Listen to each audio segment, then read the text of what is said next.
சக்தி குருவடி சரணம் திருவடி சரணம். ஆக்கமும் ஆன்மீகமும் ஒரு அற்புதமான தொழில் நேர்களே. மகாபெரிவாளை பற்றி சொல்லலாம்னா சொல்லிகிட்டே இருக்கலாம். அதில் ஒரு குட்டி அனுபவம் என்ன அப்படின்னா, ஒரு தடவை மகாபெரிவாளை பார்க்குறதுக்கு ஒரு தொண்டர் போயிருக்காங்க.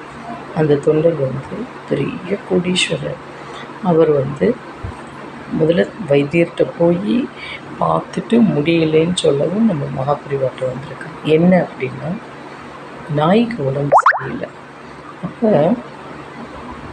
அந்த தொண்டர் சிப்பந்திட்ட போய் சொல்லி, இந்த மாதிரி என்னோடய வளர்ப்பு நாய்க்கு உடம்பு சரியில்லை, அதனால் நான் பெரியவாட்ட கேட்க வந்திருக்கேன் அப்படிங்கிற. பெரியவா வர சொல்லணும் அப்படிங்கிற. அப்போ பெரியவா நாயை கூட்டிகிட்டு வந்திருக்கேலான்னு கேட்குறான். ஆமாம், கூட்டிகிட்டு வந்திருக்கேன். காரில் இருக்கும்போதும் தானே வந்த பெரியவா டோரை திறங்கோ அப்படிங்கிறா. சரின்னு டோர் கதவை திறக்கவும் அதை நாயை எட்டி பார்க்குறப்ப யாரோ செருப்பு இருந்தால் கொண்டு வாங்கோ. செருப்புனா இதுக்கு பாதரட்சை கிடையாது, தோல் செருப்பு கொண்டு வாங்க உங்களோடது யாராவது. அப்போ வலது கால் மேலே, நாயோட வலது கால் மேலே வைக்க சொல்கிறான். வச்சா உடனே அது ஒரு பவுல் நிறையா, கிண்ணம் நிறைய பால் எடுத்துகிட்டு வாங்க அப்படிங்கிறான். அந்த பாலையும் எடுத்துட்டு நாய் திடீர்னு பார்த்திங்கன்னா ஒரு குலுக்கி அதுக்கப்புறமா பாலை எடுத்து சாப்பிட்டது. குலைக்காமல் இருந்த நாய் நல்லா குலைச்சது. ஏன் அப்படின்னு அந்த பணக்காரர் நாய் வளர்த்தார்ல, அவங்க கேட்கவும் பெரியவா சொல்கிறான், திருட வந்தவங்களோ ஆகாதவங்களோ நாய் வாயை கட்டி போட்டுருவாங்களாம்.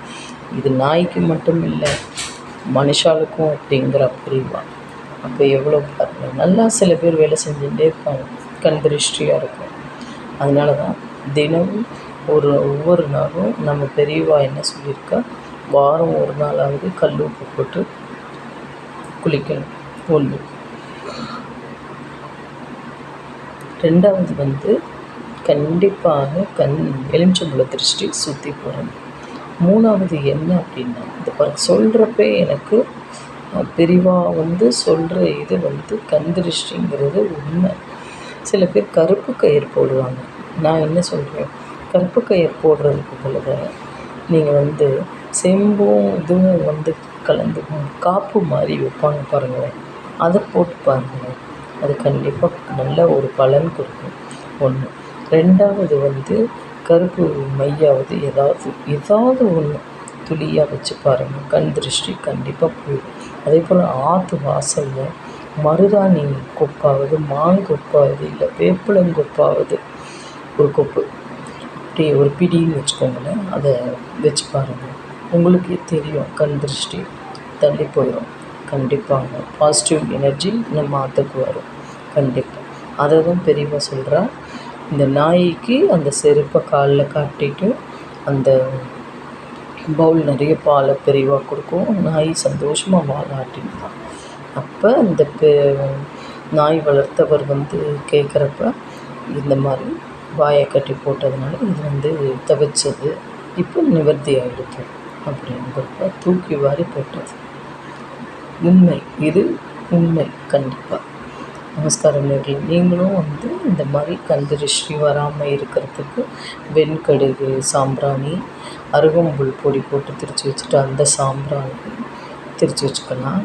நார்மல் சாம்பிராணி, அதுக்கப்புறம் எலுமிச்சம்பழ திருஷ்டி, அதுக்கப்புறம் கல் உப்பு போட்டு குளிக்கிறது. இந்த மாதிரி சின்ன சின்ன சின்ன பரிகாரங்கள் கண்டிப்பாக நமக்கு நல்ல ஒரு நிகழ்வை நடத்தி கொடுக்கும். நல்லதே நினைப்போம், நல்லதே நடக்கும். கண்டிப்பாக.